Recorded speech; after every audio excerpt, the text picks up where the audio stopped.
course of Halo being a game franchise, there's been many different types of enemies that have presented themselves over the course of Halo's 20-year history. Of course, we have the Covenant, the Flood, the Sentinels, the Prometheans, the Covenant 2.0, the Banished, which is kind of like the Covenant 3.0. And honestly, who knows what else we'll fight down the road in the future of Halo. But one thing that is definitely for sure is that while we were fighting all of these enemies, some of us may have, on a bored moment or just a curious moment, maybe had too much fun with friendly fire and decided just to go rogue on the UNSC. And one thing we actually noticed is that from over the years, whenever you have Master Chief completely betray his own fellow Marines, every Halo game from over the years actually has a different response and a different way that this situation is handled. And it kind of piqued our interest when we started to realize discrepancies between different Halo games that made us want to look into it deep and see what the reaction is in these various Halo games to opening fire on some allies. Because Halo Combat Evolved treats this very differently than, say, Halo Infinite. So where did the change happen, and how does each Halo game change along the way? Before we get into this video, we want to tell you about Hero Wars. We've been playing Hero Wars for a little bit now, and it's truly becoming one of our favorite online action RPGs to play. There are a variety of PvP and PvE modes that let you experience the story and powerful bosses, and the campaign is actually pretty good. It plays like a classic fantasy game in which you complete missions, collect loot, and upgrade champions, and there are more than 130 missions for you to play. On top of that, the game offers more than 50 unique heroes, with each having their own abilities, adding a ton of variety that let you build and combine your teams in different ways to battle in the arena or the Endless Tower. And not only is there the PvE activities, the PvP part of the game is really big too. You can create guilds, battle other players, and increase your rank, and the game offers a lot of different modes. You can join the game now and get a super chest with a secret hero, as well as 62 emeralds and 30,000 gold. And Hero Wars is available on mobile devices and also runs in a web browser, so you can scan this QR code to download the game or use the link in the description, and it tells the team at Hero Wars that you appreciate them sponsoring a Rocket Sloth video, which of course helps Luke and I out every time someone uses our link or code. So make sure you download Hero Wars and we'll see you in the game. So let's start things off by taking a look at Halo Combat Evolved. Now this game is a little bit interesting because if you start things off, there is a rather interesting Easter egg maybe on Pillar of Autumn that definitely plays out differently than a typical interaction like this in a Halo game. If you shoot keys, Cortana will inform the UNSC that you went rampant, and all these Marines will come running in from this back room, and they are invincible. You cannot kill them, and they will just eventually gun you down. There's also a secret achievement associated with that called Meg, where you get into the little back room when you're on solo. However, it doesn't work on co-op. We tried it on Legendary. Now, of course, there's not really anywhere you can go. The main door you would use to leave this area does get sealed off, and Luke and I thought it'd be interesting to see how long we could survive on Legendary in this area. Now, of course, our initial plan was to try to go into that Meg room and hide, but the achievement doesn't work on co-op, so we're forced to try to hide in this very, very limited space. We tried hiding in this hallway, and that didn't work at all. And then we decided to try to hide it down here at the bottom of the ladder, and actually, surprisingly enough, this was a spot where they couldn't find it, so we could just camp down here. We had a timer set up. We were going to try to figure out how long we could survive against the Marines, but as it turns out, they don't know how to use ladders or how to look down here, so we were actually pretty set. We did find it interesting though, if you don't kill keys, you can still take off some of the other randoms in the room and nobody seems to care. They only get angry when you kill keys. Elsewhere in Combat Evolved, for instance, if you go to the level Silent Cartographer, where you have a bunch of Marines and you take out some of the Marines there, they actually don't care too much if you do it right away at the beginning of the battle. It's probably because they're distracted with the Covenant attacking. Though if you clear all the enemies on the beach first and then have a group of Marines who survived and then start taking out the Marines, they will turn on you. And this is more or less how most of Combat Evolved works. They'll get pretty mad and they'll keep shooting you, though they're not that hard to actually try to survive against. Moving on to Halo 2, this actually was quite a different experience than what we thought. We loaded up on Cairo Station to see what would happen, and we picked off all of the Marines Marines, and surprisingly enough, none of the other Marines actually seemed upset about this at all. Even Sergeant Johnson, who in Halo 2 is completely invincible and you cannot kill, didn't seem to have any problem with it. He was just chilling the whole way through. We tried multiple different times to see if something would be triggered and nothing happened, and we had a similar thing happen when we got to Miranda Keys midway through the level. This is actually different than what you'll see in the very next level, Outskirts, where in Halo 2, if you take out the Marines in the early section, Sergeant Johnson will in fact get mad at you and he will shoot you. Now, it's not like he has a super aimbot with a super gun that just one-shots you and he'll just shoot at you casually. And actually, after a while, he just literally said, "I forgive you, Master Chief," and just went on leaving us alone and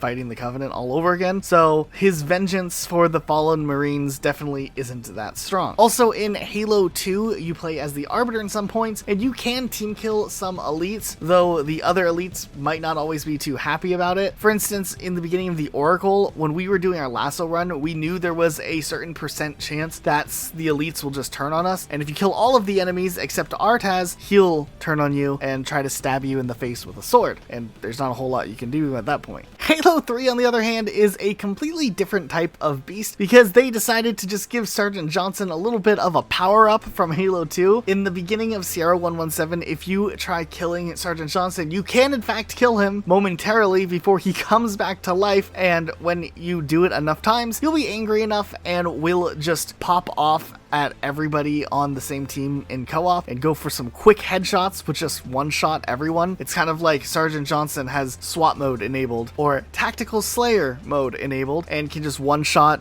anyone with a headshot. So that'll happen, and he's pretty vicious about it. Crow's Nest is definitely an interesting one because there's so many Marines, and the opportunity here is very unique compared to the rest of Halo, where if you kill enough Marines in this opening area or even go all the way out to the tunnels right outside, there's just a full-on firefight with everyone trying to take out the Master Chief. And it's kind of hilarious how many enemies there truly are, and when you start to listen to them screaming these similar lines over and over again, it's kind of funny and awkward.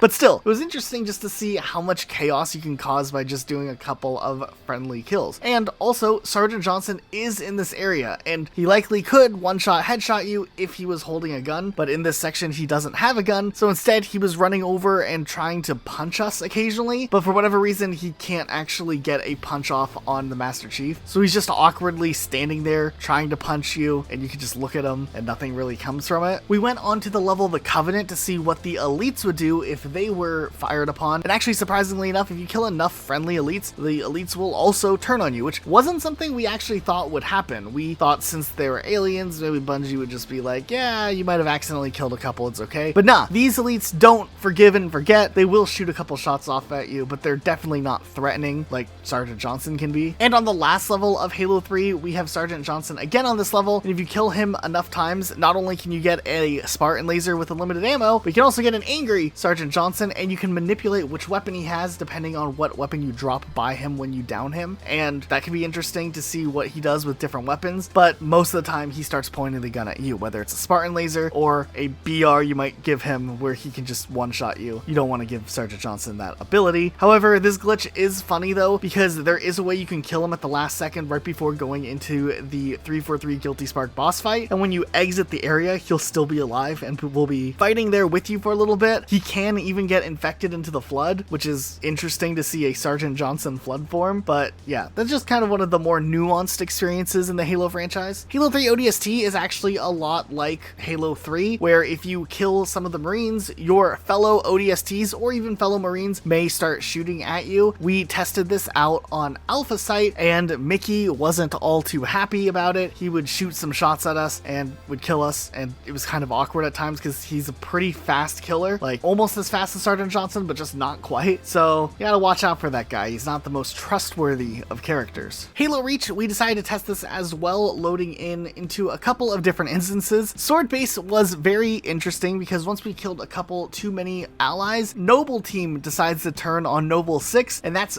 incredibly awkward. June has a sniper, and he was just straight up no-scoping us, taking us out instantly, and that was terrifying, but also impressive at the same time. But it also doesn't mean that just June is down to kill Noble 6. The rest of the Noble team that's in that area will also shoot at you if you run too close to them. We tested the level Exodus as well, and while there are some Marines that could potentially turn on you, we didn't quite have it happen because we were more concerned with trying to take out the civilians, and if you kill a couple too many civilians, you'll actually be instantly killed with some text on the screen kind of reminding you you're not supposed to kill civilians, and that's why you died. We thought that was kind of interesting how you just get oof, but you do get a little bit of wiggle room with team killing some Marines, so it is a little bit of a unique experience in this one. Halo 4, there's one in particular level where you really can just have some fun with this. It almost turns into a miniature firefight, especially if you crank the difficulty up to legendary. But in the beginning of Shutdown, you're in the hangar, there's a ton of weapons and a ton of Marines just hanging out before you take off in the ship, and if you do some friendly fire, you actually not only have to fight a ton of enemies, but multiple waves of enemies will spawn in and enter. Even Spartans who will shoot at Master Chief, and you have to kill them just like they're a real Spartan in Halo multiplayer. I think that's a really nice added touch, and it does add a little bit of a varied experience. Now, apparently in the original Xbox 360 version, not the Master Chief Collection version, if you kill all of your allies on legendary difficulty, at the very end, a Marine that